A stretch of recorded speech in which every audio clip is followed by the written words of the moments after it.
Filipenses, capítulo 4, verso 22.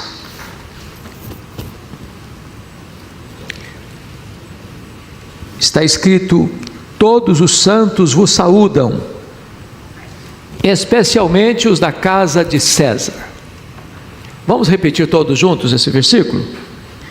Todos os santos vos saúdam, especialmente os da casa de César. Eu quero pensar com vocês hoje sobre o tema santos na casa de César. Claro que César aqui, o imperador romano, e particularmente esse César aqui é Nero. Paulo sempre quis ir a Roma. Ele sempre desejou visitar a capital do império e visitar a igreja que estava naquela cidade. Não foi ele o plantador da igreja. E ele tinha dois propósitos no seu desejo de visitar Roma. Primeiro, o propósito de compartilhar o evangelho com aquela igreja. Segundo, o propósito de ser enviado pelaquela igreja à Espanha, o último limite conhecido naquele tempo.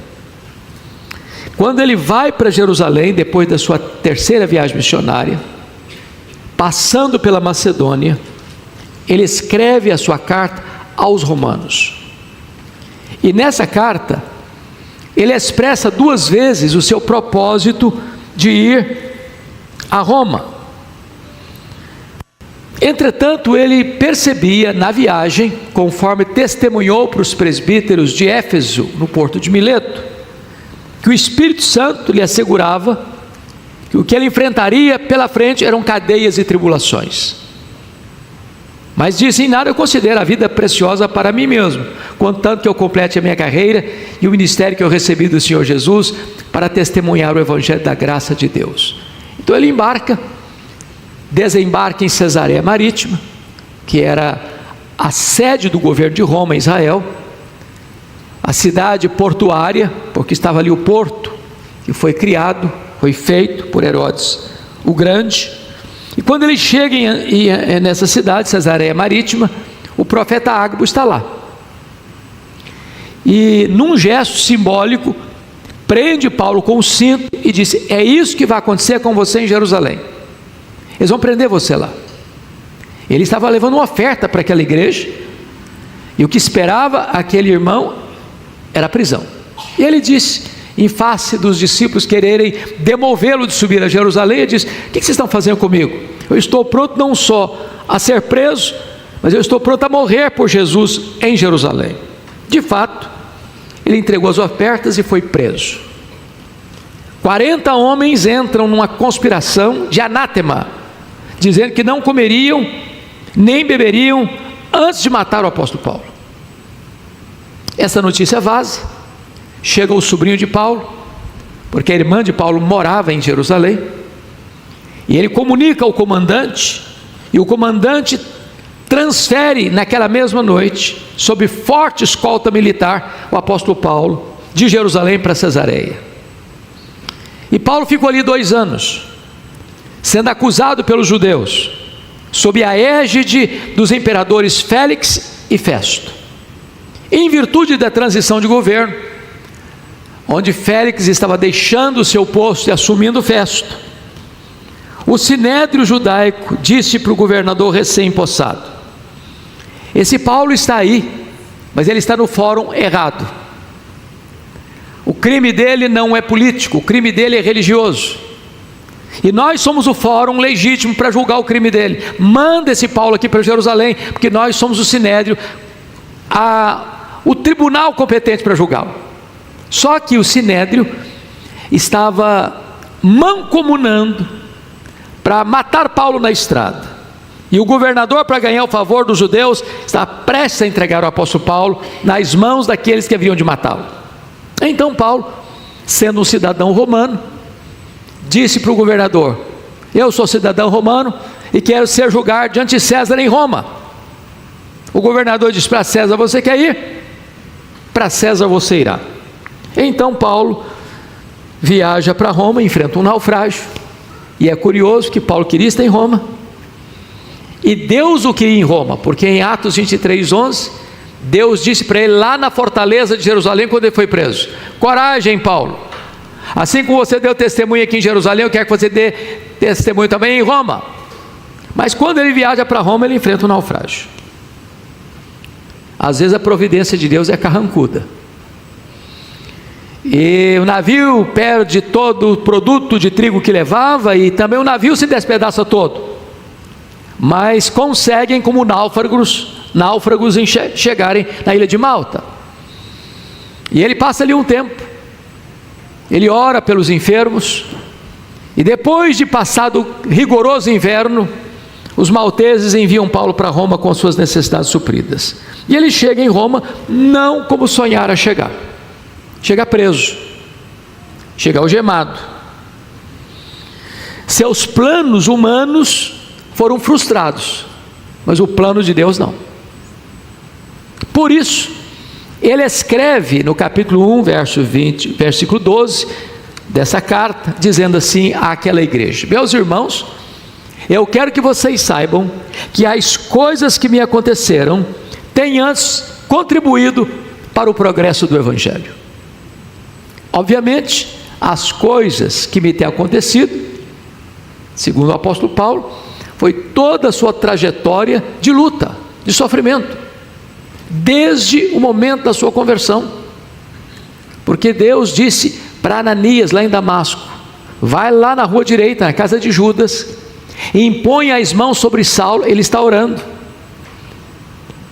e a Bíblia diz que Ananias retruca a Deus: Deus, mas esse camarada tem uma fama muito ruim, tem escutado de muita gente quantos males tem feito ele aos santos em Jerusalém.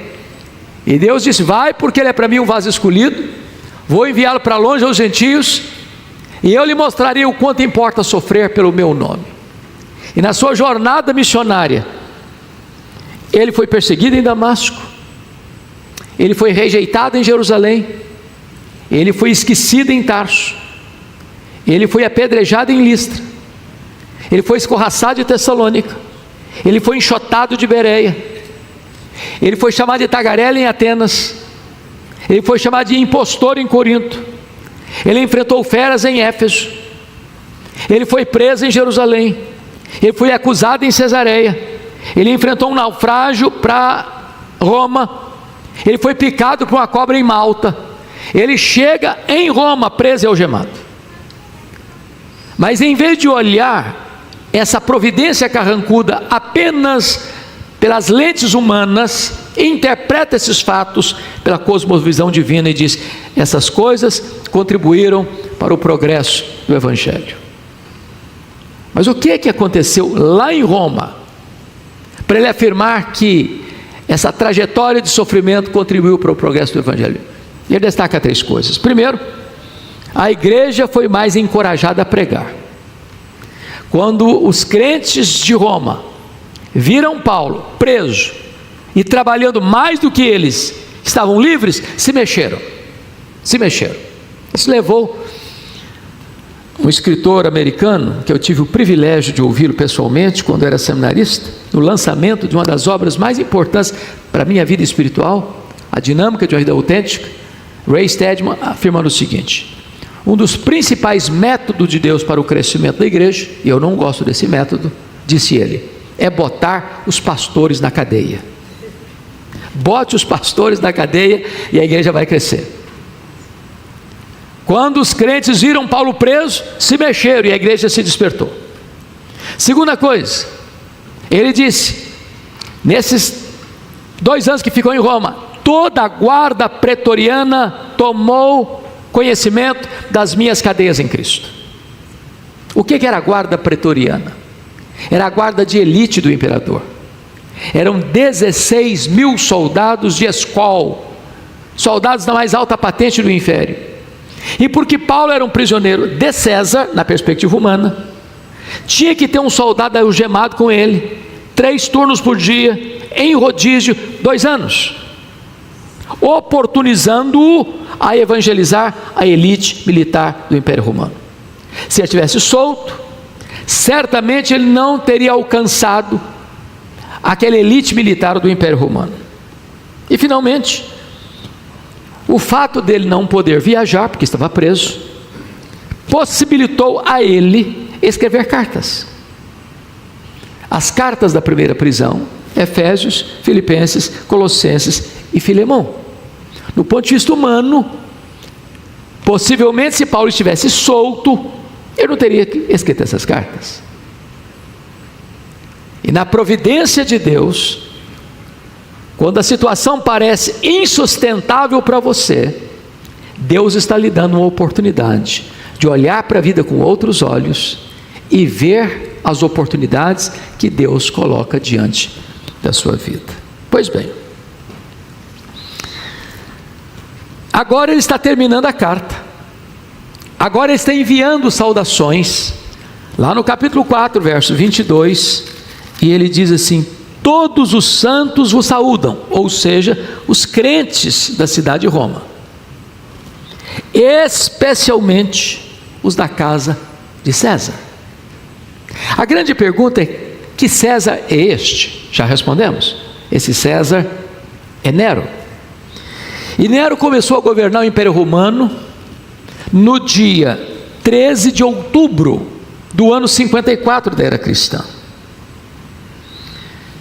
E Nero foi um homem terrível. Nero foi alcunhado, foi apelidado pior imperador de todo o Império Romano, governando até o ano 68, quando cometeu suicídio. Agora, notem vocês, aquele que poderia ser legitimamente considerado o pior imperador do vasto Império Romano, foi constituído por Deus como presidente das missões do Império Romano, porque botou lá dentro do palácio o maior pregador daquele século e colocou diante dele o seu auditório. Às vezes o homem pensa que está no controle, mas quem controla de fato as coisas é Deus. A casa de César, um antro de corrupção, se tornou o campo missionário mais frutífero do apóstolo Paulo. Nós poderíamos ver essa mesma fotografia em outro tempo, em outro espaço. Eu acho que vocês já ouviram, e alguns têm mais familiaridade com esse fato, que aconteceu na Inglaterra, né? A Inglaterra teve um corte radical do ponto de vista religioso, quando o rei Henrique VIII, querendo um herdeiro masculino para o trono, o que era necessário na época, queria se divorciar da sua mulher, Aragão, para casar-se com Ana Bolena. O Papa da época não lhe deu essa permissão. E então ele se divorcia e casa com Ana Bolena, que não lhe deu esse filho esperado. Aliás, deu para ele, nesse casamento, Maria Tudor. Esse rompimento foi 1534. Então, o rei morre, e o seu filho agora, chamado Eduardo VI, com apenas 10 anos de idade, em 1547, assume o governo da Inglaterra. Na época, os líderes protestantes da Inglaterra pensaram: vai chegar a hora, é a hora oportuna para implementar a reforma, porque Henrique VIII rompe com o romanismo, mas cria o anglicanismo, e ele passou a ser chefe da igreja e chefe do Estado. Os líderes da igreja protestante, Ridley, Latimer e Cranmer, é agora. Vocês podem se lembrar, na história de Israel, do rei que governou mais jovem Israel. Lembram quem foi? O rei Joás. Começou a governar com 7 anos de idade, obviamente tutelado por Joiada, o sumo sacerdote. Enquanto o sumo sacerdote esteve como tutor espiritual do Joás, foi muito bem. No dia que o Joiada morreu, o Joás perdeu o rumo e o bonde da história.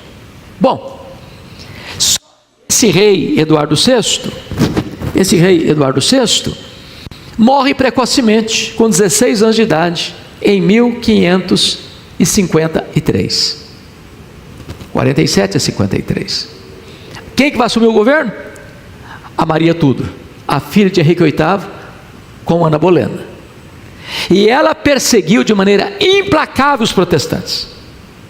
Mandou para a fogueira os 3 líderes, Ridley, Latimer e Cranmer. Um banho de sangue na Inglaterra. Muitos fugiram para sair da chacina e foram para o continente, onde a reforma já estava estabelecida. Genebra, Alemanha, Holanda. Quis a providência de Deus que Maria Tudor morresse cedo, 5 anos depois, em 1558, e assuma o governo da Inglaterra a sua irmã Elizabeth, que governa de 1558 a 1603, num longo governo. E o primeiro decreto dela foi trazer os foragidos para a Inglaterra. Ao chegarem eles na Inglaterra, depois de terem contato com a reforma lá no continente, voltaram fazendo 4 exigências. Nós queremos uma igreja com doutrina pura, com liturgia pura, com governo puro e com vida pura. Isso desencadeia na Inglaterra o mais importante movimento de reforma e reavivamento da história, dando à história a geração mais culta teologicamente de todos os tempos, conhecido como os puritanos. Em outras palavras, Maria Tudor pensou que estava destruindo a igreja, e ela estava promovendo a igreja. A igreja de Deus é indestrutível, as portas do inferno não podem prevalecer contra ela. Voltando então agora ao nosso texto, a casa de César vai se tornar o campo missionário de Paulo, e o resultado, depois de 2 anos de prisão: os santos vos saúdam, especialmente os da casa de César.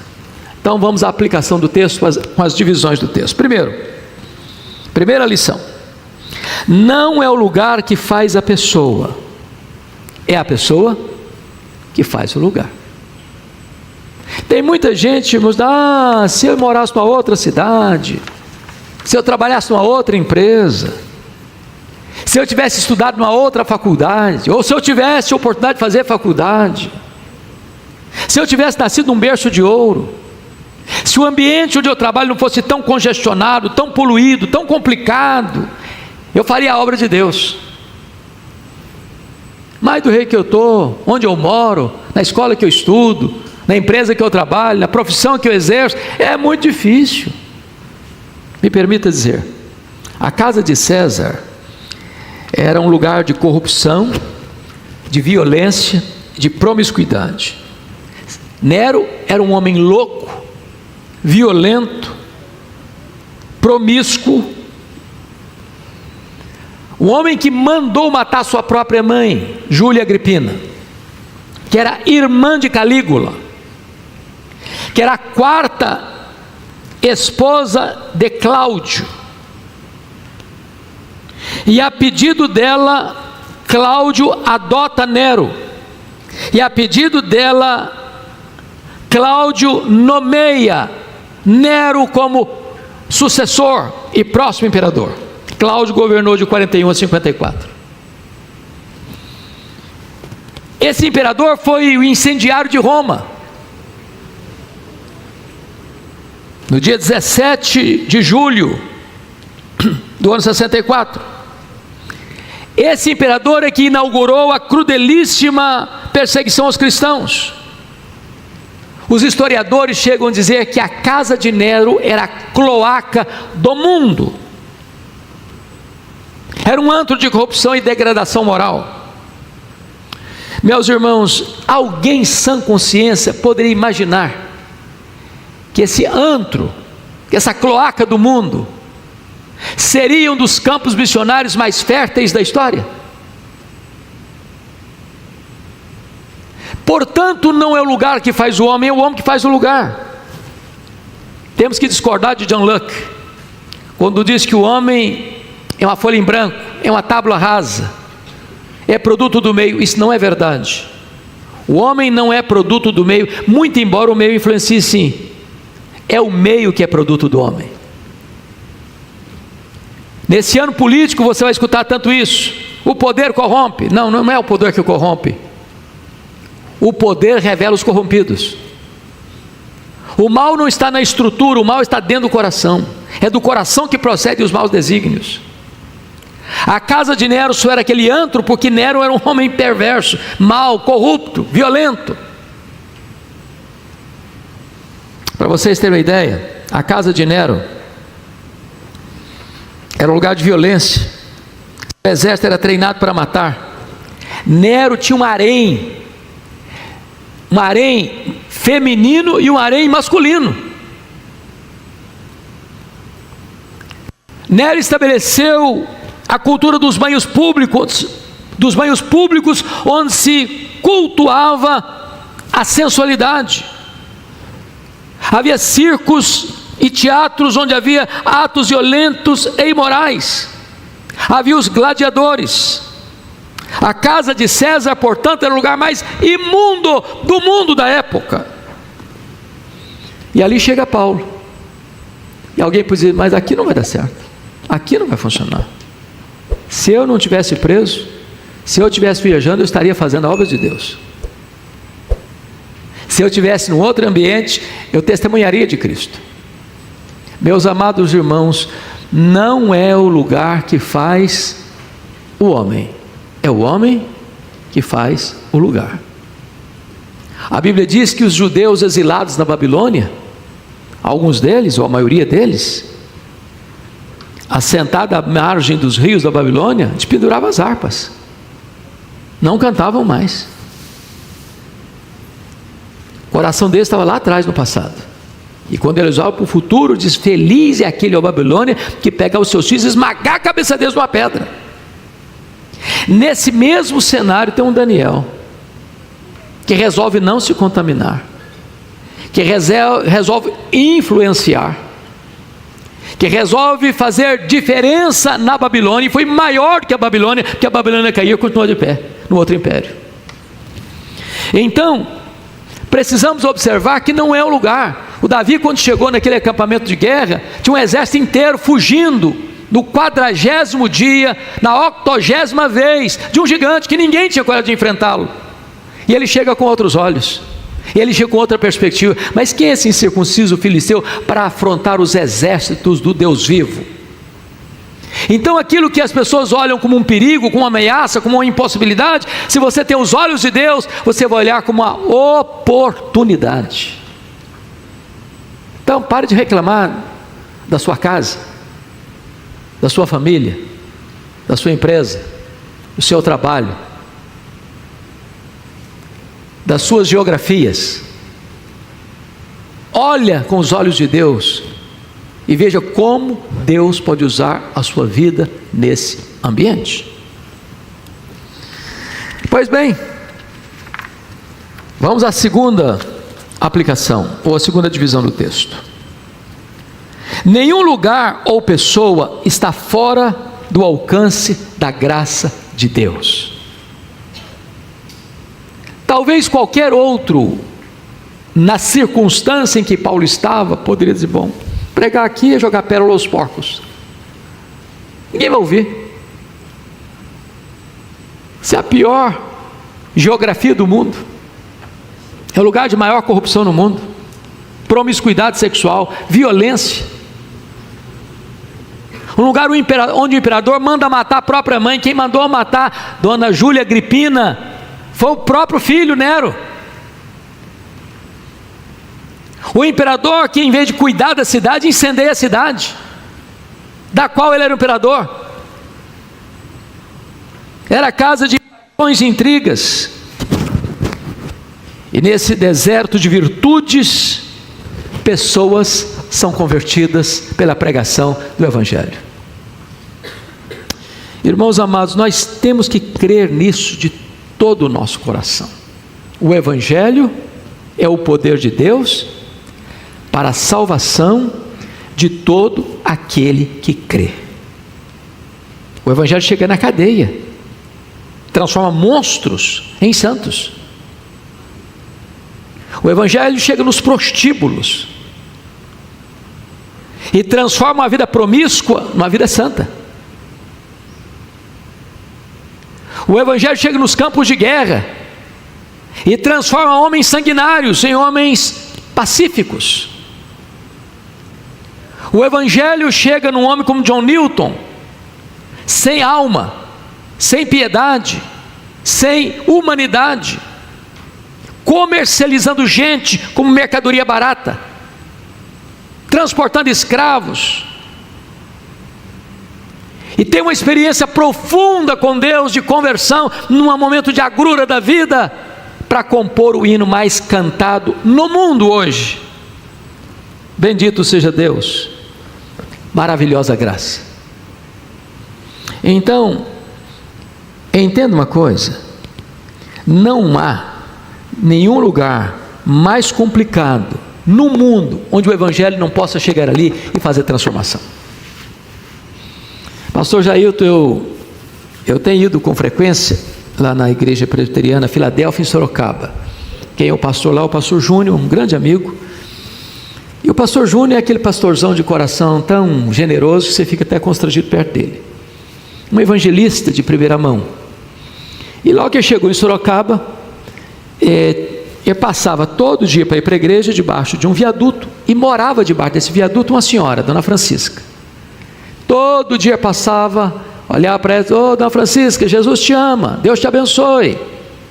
Quem sabe um dia só vai lá na nossa igreja, a senhora podia ir lá um dia. E anos, mais de 10 anos, a mesma palavra, o mesmo convite. E a Dona Francisca lá, morando debaixo da ponte. Um dia ele toma um susto.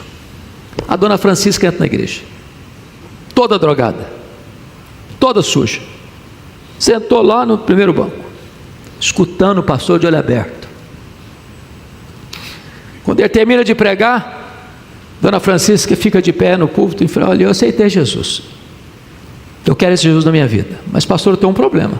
Se eu voltar para debaixo da ponte, eu vou me drogar de novo. O que é que eu faço? Confesso que poucos homens, inclusive eu, não sei se teria coragem de fazer o que ele fez. Só vai para minha casa. E a mulher dele não estava no culto. Você faria isso? Chegou, tocou a campainha, Dona Joana, que é a esposa dele, médica. Joana, Dona Francisca vai dormir aqui em casa hoje.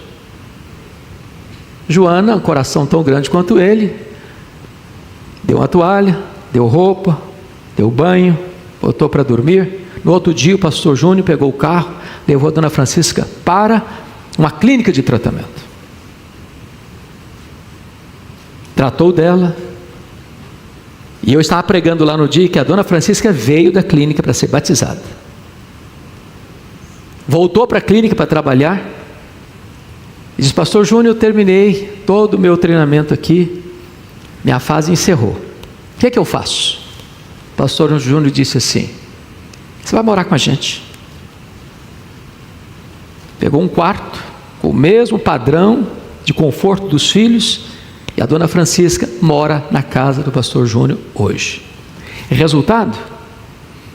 A igreja de Filadélfia de Sorocaba atende hoje cerca de 120 mil moradores de rua, todo domingo de manhã, por um trabalho evangelístico. E está impactando a cidade. Impactando a cidade. Sabe por quê? Porque não existe nenhuma pessoa fora do alcance da graça de Deus. O pastor Jailton conheceu também o pastor Wildo dos Anjos. Criou a Missão Vida, lá em Anápolis. E eu estive lá muitas vezes. Ele era adolescente, quando passava debaixo de uma ponte lá em Anápolis, e via um mendigo, e ele passava lá, dava um lanche hoje, dava outro lanche amanhã, levava um cobertor no inverno, até o dia que ele passa, e o mendigo está morto. Aqui mexeu com ele. Eu já trabalhava, tinha um carrinho usado, velho, vendeu o carrinho para investir na assistência aos mendigos. Se tornou a maior missão no Brasil de recuperação de mendigos e viciados. Eles têm uma sede perto de Brasília hoje, que não só atende centenas de pessoas tiradas da rua, mas uma coisa bonita, ele tem uma vila de casas de bom padrão, excelente padrão, para pastores jubilados que não têm casa para morar. moram com dignidade, sem pagar um centavo, e ajudam no tratamento dessas pessoas que estão sendo recuperadas. Em outras palavras, meus irmãos, não tem nenhuma geografia que não seja alcançada, e não tem nenhum tipo de gente que não possa ser alcançada, porque o Evangelho é o poder de Deus para a salvação de todo aquele que crê. Terceira lição do texto: não existem pessoas descartáveis para Deus. Tem hora que você olha para uma pessoa e diz: não, isso aí não tem jeito não. O cenário brasileiro aí está descrevendo algumas pessoas, você fica: meu Deus, onde chega o ser humano? A mansão do Epstein dos Estados Unidos se repetindo no Brasil. Pessoas da mais alta patente, da mais alta influência política, jurídica, militar, frequentando situações constrangedoras, participando de festas nada republicanas, a guarda pretoriana, gente acostumada a matar, gente acostumada a destruir. E de repente Paulo chega ali, o Evangelho muda o cenário completamente. Deixa eu lhe dizer algo tremendo: não há lata de lixo no reino de Deus. Não tem ninguém que não possa ser alcançado pelo Evangelho de Cristo. Eu estava aqui em Vitória, pastor Jailton, na época da Manchete, TV Manchete, e eu estava no estúdio para fazer uma entrevista. Estava do meu lado um senhor muito bem vestido, muito bem trajado, e eu não sabia quem ele era. Comecei a entabular uma conversa com ele, e eu fiquei chocado ao saber quem estava perto de mim. Quem estava perto de mim era o conhecido Paulinho Bang Bang. Houve um crime bárbaro em São Bernardo do Campo, numa agência do Banco Itaú. 7 assaltantes entraram numa agência com metralhadora na mão. E enquanto eles estão roubando o banco, uma criança que estava no colo da mãe, a criança chamava Talita, começa a chorar convulsivamente, espantada com a cena. Paulinho Bang Bang, filho de uma família de classe média de Piracicaba, com drogas, rebelou-se contra o pai, saiu de casa, mergulhou nas drogas, mergulhou no crime. E Paulinho Bang Bang chega perto da mãe e diz: faça essa criança calar, senão eu mato você e a criança. E a criança não parava de chorar. Paulinho Bang Bang dá um tiro de metralhadora na mãe e na criança. Mata a mãe e mata a criança. O marido dessa mulher, crente em Cristo Jesus, ao receber a notícia do assassinato da sua mulher em canal aberto de televisão, para o mundo, para o Brasil inteiro, disse: eu perdoo o assassino. Ele matou minha mulher, ele matou minha filha, porque ele não conhecia o Deus que eu conheço. Dos 7 assaltantes, 5 foram assassinados pela polícia naquele dia. Ele escapou. Botaram a mão nele, foi preso, obviamente. Esse pai, enlutado, que perde a esposa e a filha num dia só, não só perdoou o assassino, mas buscou um emissário para ir lá na cadeia e levar uma Bíblia para Paulinho Bang Bang. Quando o emissário chega na prisão para presentear Paulinho Bang Bang com a Bíblia, aquele homem cruel, que tinha feito uma faca na prisão, um punhal, levanta a mão para enterrar o punhal no peito do evangelista. E quando ele levantou a mão, seu corpo se desarticulou e ele caiu sem forças ao chão. E já se levantou do chão, quebrantado, convertido, transformado pelo poder do Espírito Santo de Deus. Paulinho Bang Bang cumpriu sua pena e saiu da cadeia, e hoje é um pregador do Evangelho de Jesus Cristo. Não há lata de lixo no reino de Deus, onde uma pessoa se arrepende dos seus pecados e crê no Senhor Jesus, não importa tão longe já teria ido, o quão profundamente já teria caído, Jesus é poderoso para transformar. Isso é uma verdade tão preciosa para nós, meus amados irmãos. Eu fico olhando o próprio Paulo. Paulo era assassino. Eu fico olhando a história de Manassés, o maior monstro de Israel. Fico olhando a história do Nabucodonosor, cara que foi para o pasto comer capim. Mas essas pessoas foram transformadas pelo poder de Deus. Então não carimbe ninguém. Nunca diga assim, esse fulano aí não tem mais jeito para não. Esse da minha família, já pensei, perdi a esperança. Não tem lata de lixo no reino de Deus. Quarta lição do texto. As oportunidades estão à nossa volta. Ô irmãos, abra os olhos. As oportunidades estão à nossa volta. Às vezes debaixo de uma ponte, no viaduto. Às vezes é a pessoa mais drogada da cidade. Às vezes é a pessoa que diz, esse aqui já era. Isso aí não tem mais chance não. Abra os olhos, irmão. Pode ser a sua parentela, pode ser o seu condomínio, pode ser a sua rua, pode ser o seu bairro, pode ser a sua escola, pode ser a sua empresa. Abra os olhos. Peça para Deus sabedoria, peça para Deus discernimento. Quanta gente que eu já tenho escutado, se eu tivesse numa praça pública eu pregaria, mas na prisão não dá. Paulo nunca se considerou prisioneiro de César. Ele entendia que ele era prisioneiro de Cristo. Quando ele estava preso, só mudava o campo missionário. Ele pregava preso, pregava solto, pregava saudável, pregava doente, pregava numa casa, pregava numa praça, pregava numa praia, pregava onde tivesse oportunidade, ele pregava. Ele está dentro do navio como um náufrago. Ele não está lá com um passageiro de primeira classe não, ele está lá preso. E não está no navio de passageiro não, estou no navio de carga. Tinha 276 pessoas no navio, ele era um dos prisioneiros. Todos eram prisioneiros. Mas ele não olha aquele navio como um lugar de penitência para ele, ele olha aquele navio como um campo missionário. E traz a esperança para aquele povo. Ele chega na ilha de Malta, e ele vai orar pelo pai do prefeito, ele vai orar pelos demais enfermos. Então preste atenção nisso. Paulo faz da prisão em Roma um campo missionário, onde evangelizou 16 mil soldados. Resultado, havia santos na casa de César. Muito bem, deixa eu terminar. Último ponto, quinto ponto. Aqueles que são salvos por Cristo, não importa onde, como, pertencem à família de Deus, a única igreja verdadeira. Os santos da casa de César não conheciam os crentes de Filipos, para onde esta carta está sendo endereçada. E Paulo está escrevendo de Roma.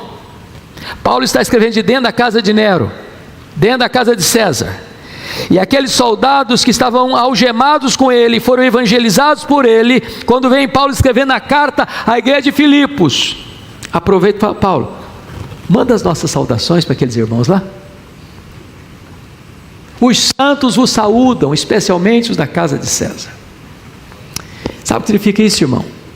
Não importa onde uma pessoa é convertida, se no Brasil, se fora do Brasil, se na América do Sul, se na América Central, se na América do Norte, se na África, se na Ásia, se na Oceania, no momento que a pessoa é convertida, ele passa a ser seu irmão em Cristo. Aquela pessoa passa a fazer parte da única igreja viva e verdadeira, que é a igreja do Deus vivo, daqueles lavados no sangue do Cordeiro. Sabe o que significa isso? Só tem uma igreja e ela é universal, porque Jesus morreu para comprar com seu sangue os que procedem de toda tribo, povo, raça, língua e nação. E embora aqui nós estejamos categorizados como presbiterianos, batistas, metodistas, assembleianos, comunidade A, B, C ou D, mas nós somos um só povo. Se estamos em Cristo, nós somos uma só família, nós somos um só rebanho, nós somos uma só igreja. Os santos da casa de César eram irmãos dos santos da igreja de Filipos. Que coisa linda isso. Aliás, eu acho que vocês todos têm essa mesma experiência. Irmãos, não tem explicação. Você chega num lugar que você nunca visitou, você entra numa casa que você nunca entrou, você conversa com a pessoa que você está conhecendo naquele momento. Daqui a uma hora, parece que você é conhecido há muitos anos, é amigo há muitos anos, você é recebido, você é amado, você é acolhido, você passa a amar, porque é o sangue de Jesus que nos une. Somos um só povo, somos uma só igreja, somos um só rebanho. Me permita fazer brevíssimas aplicações. E a palavra que eu daria para você é essa: mude de perspectiva. Talvez alguém chegaria na casa de César e a única coisa que ele conseguiria fazer era uma oração imprecatória. Jesus, manda fogo para esse povo, queima todo mundo, Jesus. Paulo chega lá e vê uma oportunidade. Mude a sua perspectiva. Saulo, perseguidor, agora Saulo é pregador. O maior perseguidor, agora o maior apóstolo. Filho do trovão, a Bíblia batiza o João, discípulo do amor, filho do trovão. Era o cara que falou assim: Jesus, manda fogo, queime os samaritanos aí, ué. E agora é o discípulo do amor. Você já viu gente ser mudada assim? Cara bruto, massa bruta, estupim curto, pólvora seca pura, de repente vira uma pessoa doce, amável. Então, dá uma olhadinha para sua casa, para sua família, veja pela fé seu lar ser um lar santo, piedoso, cheio do Espírito Santo. Mude de perspectiva. Talvez você possa dizer como Mude, eu encerro aqui, quando escutou: o mundo está para ver o que Deus pode fazer com um homem totalmente entregue em suas mãos. Ele disse: meu Deus, eu quero ser esse homem. Coloque hoje a sua vida nas mãos de Deus e peça: Deus, abre os meus olhos para eu ver as portas que Tu estás abrindo para mim. Me ajude a ver, me ajude a aproveitar as oportunidades, me ajude a ser um bom mordomo do tempo e das oportunidades que Tu estás me dando, Senhor, para que haja na... Mas passados os dias a torrente secou, porque não chovia sobre a terra. Então lhe veio a palavra do Senhor dizendo: dispõe-te, vai a Sarepta, que pertence a Sidom, e demora-te ali onde ordenei a uma mulher viúva que te dê comida. Então ele se levantou e se foi a Sarepta. Amém. Irmãos queridos, crise é a comida requentada na mesa dos brasileiros. É a palavra de ordem, é a manchete dos jornais, é a notícia dos periódicos. A crise mostra sua carranca em todos os setores da sociedade. Está presente nos palácios, nos parlamentos, nas cortes, nas transações comerciais, nas relações diplomáticas. A crise está presente nas ruas, nas famílias, até mesmo nas igrejas. Quando você pensa em crise, e ela é medonha mesmo, e ela é avassaladora mesmo, é preciso dizer que crise não é um fato novo. Em passado remoto e bem distante, ela estava lá.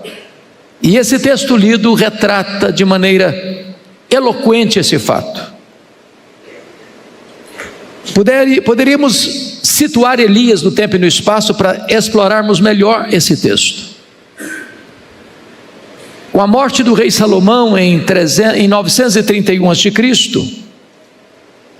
o reino que tinha 120 anos de monarquia, agora enfrenta uma cisão. Das 12 tribos, 10 seguem a liderança cismática de Jeroboão I, formando o reino do norte. Este homem desencaminhou a sua nação para a idolatria. Ele reinou 22 anos e foi muito mal na sua administração. Com a sua morte, o seu filho Nadab assumiu o trono e reinou apenas 2 anos e foi assassinado por Baasa. Baasa, matando o rei, sendo um regicida, assume o trono e governa 24 anos, numa gestão péssima, de muita opressão. Quando ele morre, o seu filho Elá assume o governo e reina apenas 2 anos e é assassinado por Zinri. O regicida assume o trono e não consegue governar, governa apenas 1 semana e ele é entrincheirado no palácio, sentindo-se completamente cercado, ateia fogo no castelo e comete suicídio. O general Onri assume o governo e ganha o epíteto, o adjetivo de pior rei de Israel, e governa 12 anos. Após ele, seu filho Acabe assume o trono e é batizado com um inglório título de pior rei da história de Israel. Governou 22 anos. Não bastasse ele ser o pior rei, casou-se com a pior mulher do mundo, Jezabel, assassina, feiticeira e mandona. Que importa para Israel a força da espada e da baioneta, o culto a Baal. Persegue e mata os profetas de Deus, instaurando em Israel um terror, uma perseguição sangrenta. E a nação vivia debaixo de opressão política, econômica, moral e espiritual. E é nessa conjuntura de crise medonha que Deus levanta não um partido político, Deus levanta não uma denominação religiosa, Deus levanta um homem, Deus levanta um profeta para impactar a sua nação. A pergunta é: quem é esse homem? Com a Bíblia aberta comigo, vejamos o versículo 1. Há 6 estações na vida de Elias digna de destaque. Elias no palácio, Elias no deserto, Elias na fornalha, Elias no Carmelo, Elias na caverna, Elias no Jordão. Hoje eu vou me deter apenas nas 3 primeiras estações da vida de Elias. Comecemos com Elias no palácio.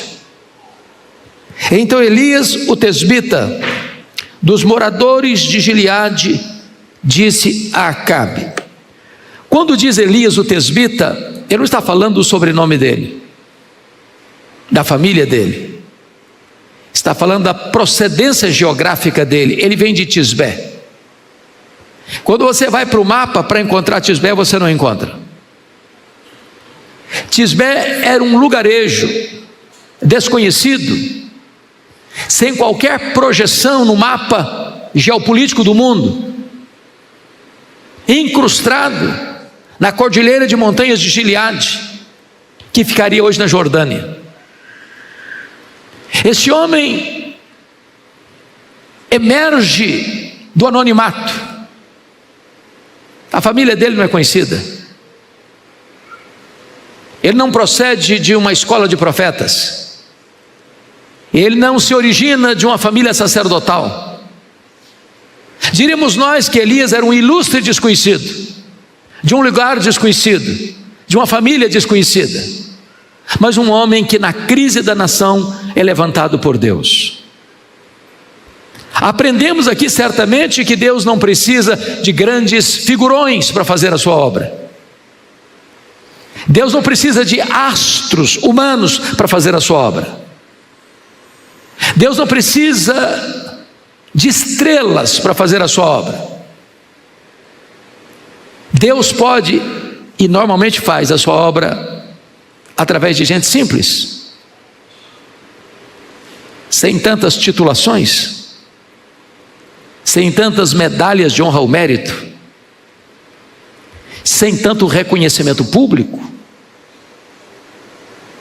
Não estamos com isso dizendo que Deus não possa usar os que estão devidamente preparados, mas é Deus quem prepara, é Deus quem usa. Talvez um dos grandes problemas da igreja brasileira hoje é que tem gente que se julga importante demais, famosa demais, gente que acha que é um verdadeiro astro. E nós cometemos como igreja, não raro, o grave pecado da tietagem evangélica, tratando cantores e pregadores como se fossem astros de cinema.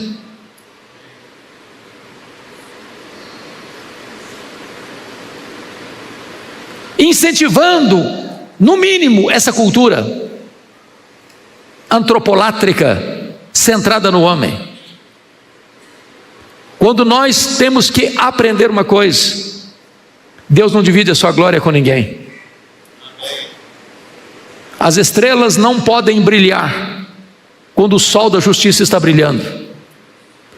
Se Jesus está brilhando, não tem espaço para homens brilharem. E como o pastor Erival costuma dizer, e com frequência ele diz isso, na igreja de Deus só tem uma estrela, só tem um astro, e este é Jesus de Nazaré, a razão da nossa esperança e da nossa vida. Mas notem comigo que Elias sai do anonimato e começa o seu ministério no palácio, quando muitos de nós passarão toda a nossa vida talvez sem nunca entrar no palácio. E ele chega no palácio com a mensagem de juízo ao pior e mais perverso rei de Israel. Ele diz: segundo a minha palavra, na presença de Deus, na qual eu estou, nem chuva, nem orvalho haverá nesses anos, segundo a minha palavra. Isso é tão certo como vive o Senhor. E por que ele traz essa palavra de juízo? Onde Deus haveria de fechar as comportas dos céus, para não cair nem chuva nem orvalho. É que Israel estava se rendendo a Baal, o padroeiro da prosperidade, uma divindade pagã, importada de Sidom para Israel. E quando se colhia as safras das lavouras, e quando uma ovelha dava cria lá no campo, atribuía isso a Baal. Então, se Deus fechasse as comportas dos céus e não tivesse chuva nem orvalho, para uma cultura agropastoril, isso era o colapso da economia. Deus está quebrando as pernas de Baal. Deus está destronando essa divindade pagã. Deus está mostrando que os ídolos dos povos não têm poder. Quem controla as estações do ano é Deus, o Criador do universo. Mas é curioso que Elias diz para Acabe: não vai chover e não vai cair orvalho segundo a minha palavra. E a pergunta que nós fazemos é: de onde ele tira essa convicção? O texto não responde essa pergunta, mas a resposta está em Tiago 5,17, quando a Bíblia diz que Elias orou para não chover e não choveu, ensinando-nos, meus amados, que Elias só se levantou diante do rei porque primeiro ele se prostrou diante do Rei dos Reis. Elias só prevaleceu na pregação porque antes prevaleceu na oração. Se nós quisermos sucesso e êxito no ministério da pregação, primeiro nós temos que nos curvar diante de Deus, o Deus Todo-Poderoso, que atende às orações. Talvez a nossa geração cometeu esse grave pecado que de certa forma influencia os nossos seminários. Nós separamos academia de piedade. Nós separamos pregação de oração. Temos gigantes no púlpito, mas nanicos na vida de oração. Gente que gasta 10 horas para preparar um sermão, mas não dobra os joelhos sequer 5 minutos para receber de Deus graça, poder e unção para pregar. Elias está nos ensinando que antes de prevalecermos diante dos homens, precisamos prevalecer diante de Deus. Mas confira comigo o versículo 2, porque há uma transição extraordinária no texto e até radical. Veio-lhe a palavra do Senhor dizendo: retira-te daqui, vai para a banda do Oriente, esconde-te junto à torrente de Querite, fronteira ao Jordão. E o que Deus está fazendo com Elias parece ilógico. Deus está tirando Elias do palácio e enviando Elias para o deserto. Deus está tirando Elias debaixo das luzes da ribalta e enviando-o ao reduto da solidão. E tudo que um pregador não gosta é de solidão. O que o pregador prefere é caminhar rumo à multidão. Por que Deus tira Elias de cena? Por que Deus envia Elias para um deserto, onde tem apenas um filete d'água, onde não tem comércio? E se ele precisa ser alimentado, é preciso que um milagre aconteça. É que na verdade, meus irmãos, aqui estão um dos pontos mais importantes da vida cristã. Nesta geração que dá tanto valor ao performance, à realização, ao desempenho, ao palco, Deus está mais interessado nos bastidores. Deus está mais interessado nas motivações. Deus está mais interessado no obreiro do que na obra.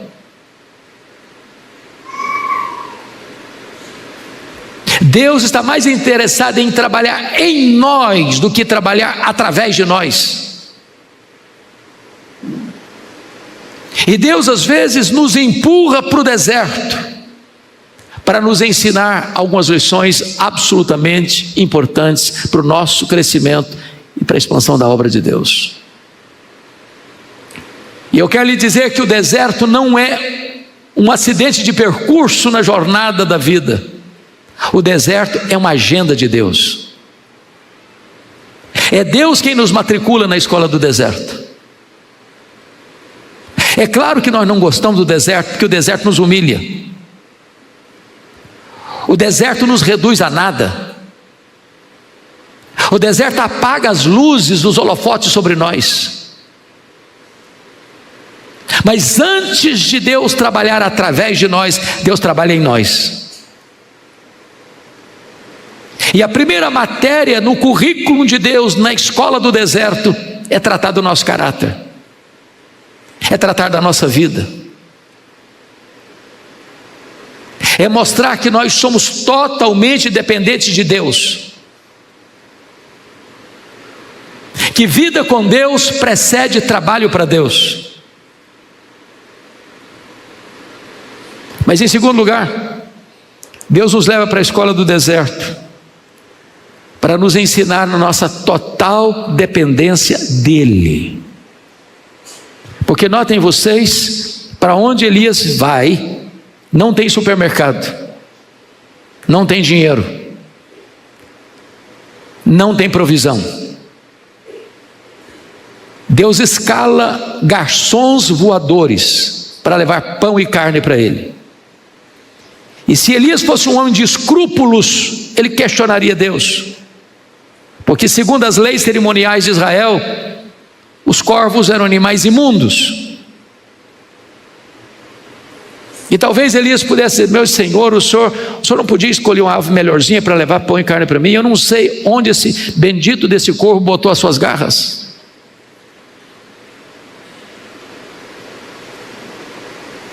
Deus é assim. Ele nos surpreende sempre. A questão básica, segundo o versículo 7, é que Elias está onde Deus mandou ele estar, fazendo o que Deus mandou ele fazer. E o verso 7 diz que, passados os dias, a torrente secou, porque não chovia sobre a terra. Bom, agora ele pode ter pão, agora ele pode ter carne, mas sem água, ele não sobrevive. E a grande questão da vida é o que fazer quando a fonte que nos abastece seca. Como Deus não é pego de surpresa, como Deus não fica lá no céu esfregando as mãos sem saber o que vai fazer com as nossas crises. A grande pergunta é: qual o projeto de Deus nisso? Quando nós estamos no centro da vontade de Deus e acaba a nossa provisão. Talvez aí nós tenhamos que aprender a mais importante lição da vida, é que quando a nossa provisão acaba, temos que aprender que dependemos mais do provedor do que da provisão. Quem nos sustenta é Deus, quem abre portas é Deus, quem envia os recursos é Deus. Já temos ouvido pastor Arival partilhar isso muitas e muitas vezes, que o templo que nós adorávamos a Deus até segunda-feira passada foi um milagre. Recursos não existiam, e a obra nunca parou por falta de recursos, porque o provedor da obra é Deus. Quando se planejou essa tenda, o orçamento, segundo o pastor Arival, era em torno de uns 6 milhões de reais, já passam de 12, e nunca faltou recurso. E quando o caixa está vazio, quem abastece o caixa é Deus. Ele usa pessoas, mas quem move pessoas é Deus. Entenda isso: se Deus está levando você a uma situação onde faltam os recursos, não é porque Deus falhou com a sua providência, é porque Ele quer matricular você no estágio mais avançado da fé e da dependência dEle. Ele quem provê, Ele quem cuida, Ele quem sustenta, Ele quem abre portas, Ele quem envia os recursos.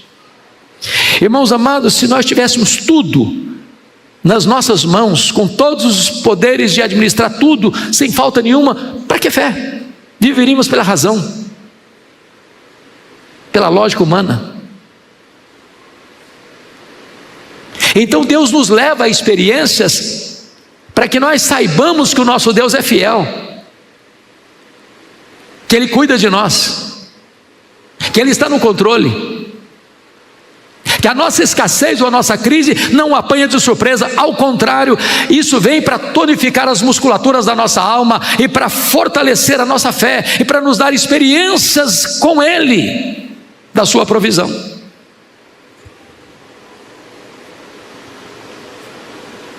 Mas a terceira e última estação que eu quero explorar, agora é Elias na fornalha. Veja comigo o versículo 8 e versículo 9.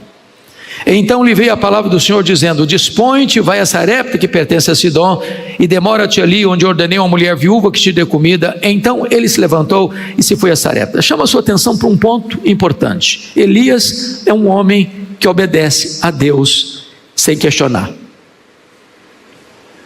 No verso 2, veio-lhe a palavra do Senhor dizendo: retira-te daqui, vai para a banda do Oriente, esconde-te junto à torrente Queride, fronteira do Jordão. E o versículo 5 diz: foi, pois, e fez segundo a palavra do Senhor. No versículo 9, Deus diz: dispõe-te, vai a Sarepta. Versículo 10, então ele se levantou e foi a Sarepta. Se Deus dá uma ordem, é para obedecer, não é para questionar, não é para racionalizar, não é para postergar, é para obedecer. Agora eu chamo a sua atenção que a palavra Sarepta na língua hebraica traz a ideia de cadinho, de fogo, de fornalha.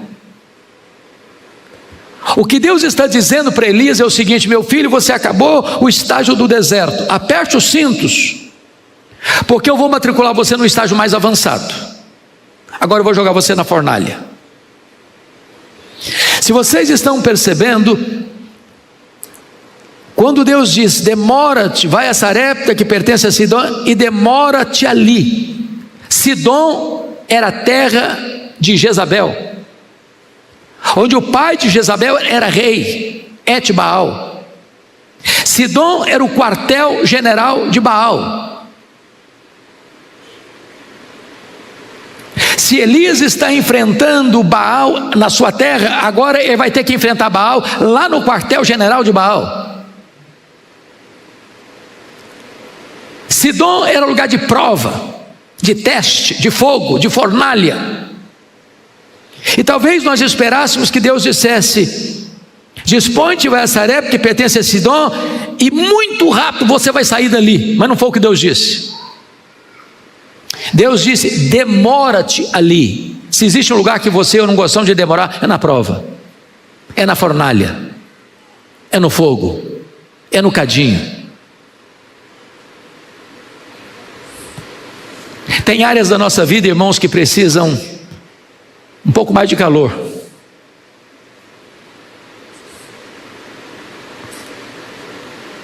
Tem hora que a chama precisa aumentar um pouco e demorar um pouco mais.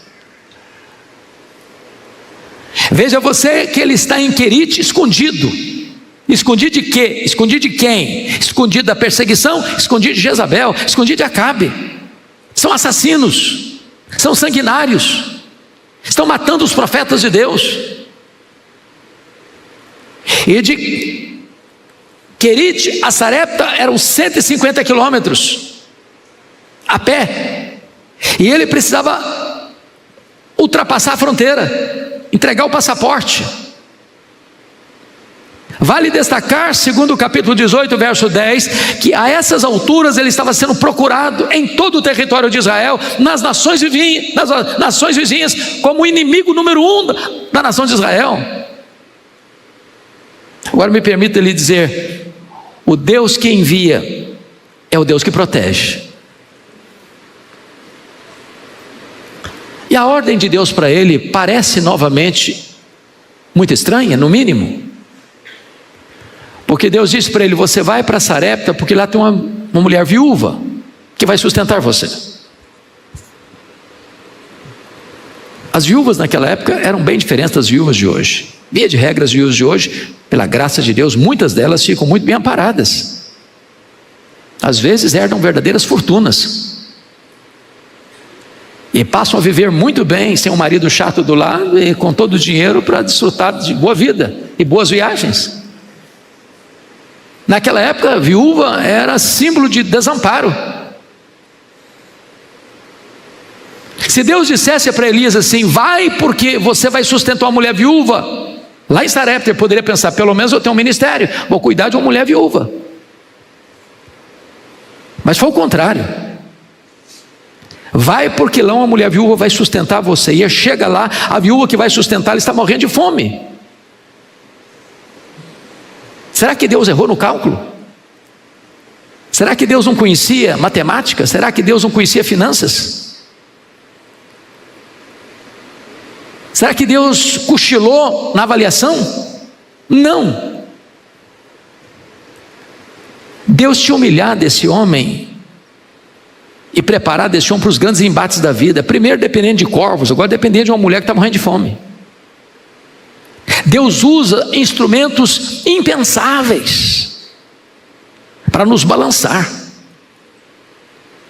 para dizer assim: olha, você depende de mim, sou eu quem sustento você, sou eu quem cuido de você. O que é maravilhoso é que aquela viúva conheceu a Deus na cozinha, e não tem lugar melhor no mundo para conhecer a Deus do que na cozinha.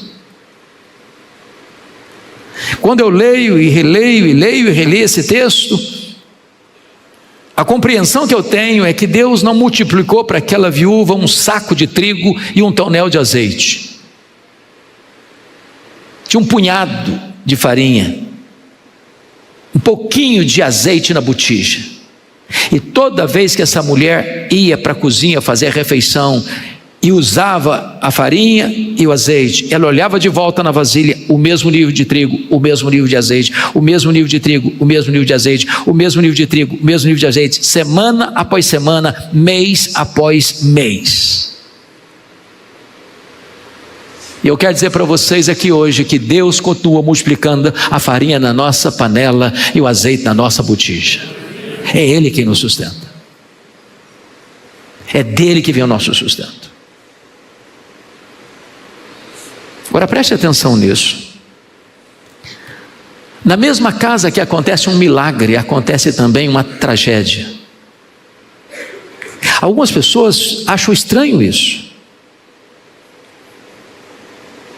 E até mesmo há algumas décadas, aqui no Brasil prosperou uma falsa teologia de que se você é crente de verdade, você não pode ficar doente.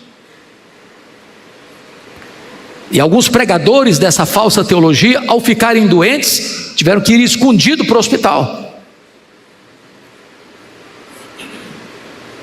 Não é verdade que se você é crente, você está blindado. Não existe imunidade especial para crente.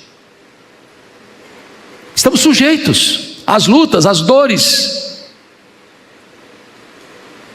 a problemas financeiros, a problemas de saúde.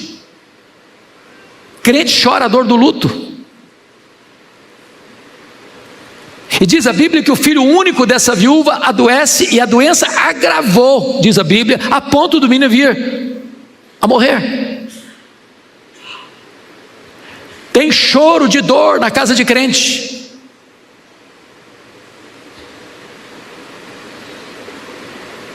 O que é mais grave? A mulher, a viúva, botou a culpa da morte do filho em Elias. Eu não sei, mas dizem que pastor tem costas largas, tem coração de manteiga e coração de jacaré, e couro de jacaré, porque casal briga de madrugada lá no interior do quarto, a culpa é do pastor. Filho adolescente se rebela com os pais, sai de casa, o culpado é o pastor. O menino adoece e morre, o culpado é o profeta. Sabe o que me impressiona em Elias?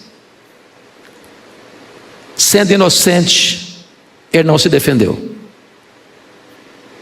Porque nós somos, via de regra, apressados e ousados em nos defendermos.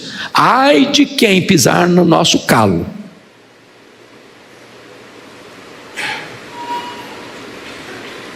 Elias não se defendeu. Ele não abriu a boca para responder àquela viúva, talvez até por respeitar a dor dela e entender um princípio bíblico que não se esmaga a cana quebrada, nem se apaga a torcida que fumega. Mas ele disse para ela: me dê seu filho morto aqui. E leva o menino, o corpo do menino para o quarto dele, fecha a porta. E ele que não abrir a boca para se defender, abre o bico e fala muito, fala com Deus, numa oração audaciosa. Audaciosa. Ensinando-nos, irmãos, um princípio. Se nós orássemos mais, nós brigaríamos menos. Se nós orássemos mais, nós nos defenderíamos menos. Se nós orássemos mais, nós veríamos mais os milagres de Deus acontecendo.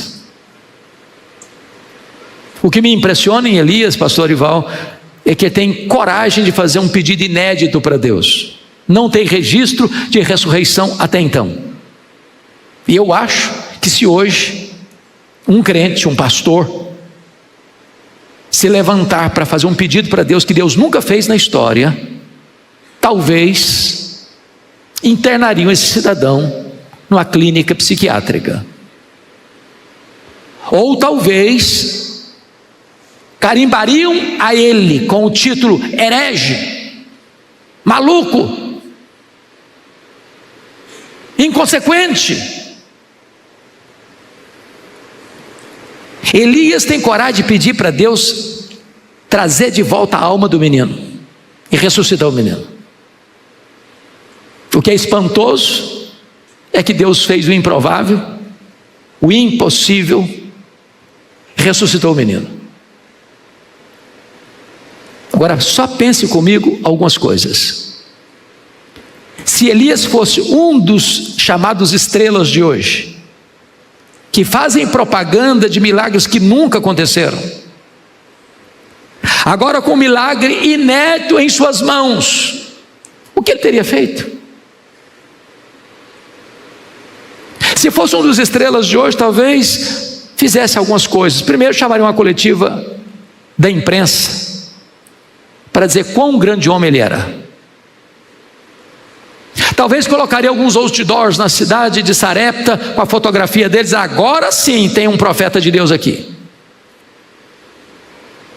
Talvez bateria palmas para ele mesmo. Ele não fez nada disso. Diz a Bíblia que ele traz o menino vivo nos braços, o devolve à sua mãe e diz: veja, o teu filho vive, ensinando-nos outra lição. Se Deus pela sua graça está usando você, bote a boca no pó, porque tudo vem dele, tudo é por meio dele e tudo é para ele. E eu encerro dizendo que quando você honra Deus, Deus honra você. Porque o último verso deste capítulo, verso 24, em face deste extraordinário milagre, a mãe, a viúva, diz assim para Elias: agora eu sei que tu és homem de Deus, e que a palavra do Senhor na tua boca é verdade. Que coisa impressionante. Homem de Deus. Hoje tem homens cultos, poderosos, influentes, mas parece-nos que escasseiam os homens de Deus. A segunda frase me choca e me perturba ainda hoje. A palavra do Senhor na tua boca é verdade. Então significa que a palavra do Senhor pode não ser verdade na minha boca. Porque uma coisa é proferir a palavra de Deus, outra coisa bem diferente é ser boca de Deus. Uma pessoa chega e profere uma verdade e não acontece nada. A outra chega e profere a mesma verdade e os corações se derretem. E por quê? É porque um é boca de Deus, o outro não é. Eu não sei se você tem a mesma percepção que eu tenho, mas creio que nós vivemos na geração mais privilegiada da história da humanidade. Nós somos a geração da transição. A geração que viu os milagres da ciência revolucionando a vida e a história da humanidade. Hoje nós temos impresso no nosso vernáculo os mais importantes sermões pregados na história da igreja, pelos pais da igreja, pelos pré-reformadores, pelos reformadores, pelos avivalistas. Sermões que Deus usou para impactar, transformar, reavivar a sua igreja. Se nós pegássemos esses mesmos sermões para pregá-los novamente, na íntegra, ipsis verbis, nós não teríamos os mesmos resultados. E por que não? Concordo com E.M. Bounds quando disse: é porque nós estamos procurando os melhores métodos e Deus está procurando os melhores homens. Deus não unge métodos, Deus unge homens.